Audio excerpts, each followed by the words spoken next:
तर नमस्कार मित्रांनो, श्री फर्निचर मध्ये स्वागत आहे. तर तुमच्यासाठी खास मार्बल टॉपचा डायनिंग टेबल घेऊन आलोय बघा. हे पूर्ण मार्बल आहे वरच्या साईडने, एकदम क्लासिक डिझाइन मध्ये ब्लॅक कलरचा मार्बल टॉप आहे. खालच्या साईडने लोखंडाची फ्रेम आहे. 4 चेअरचा हा डायनिंग टेबल राहील. म्हणजे 6चा पण भेटतो, 4चा पण भेटतो. जसं तुम्हाला येते तसं थोडाफार रेट प्लस होतो.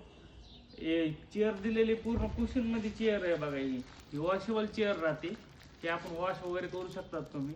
खालची ह्याची पण डिझाईन बघा कशी युनिक डिझाईन आहे. लेगची एकदम हेवी क्वालिटी मध्ये. काच वरी असल्याच्या नंतर फुटायची शक्यता असते, पण ह्याला काय होत नाही. एकदम जाड क्वालिटीचा मार्बल टाकलेलं आहे ह्याच्यावरी आणि फिनिशिंग मध्ये एकदम. तर असेच तुम्हाला वेगवेगळे आयटम बघण्यासाठी, खरेदी करण्यासाठी आपल्या पेजला फॉलो करा. आपला ॲड्रेस आहे main road Wadwani, Takle hospital समोर, श्री फर्निचर. चला.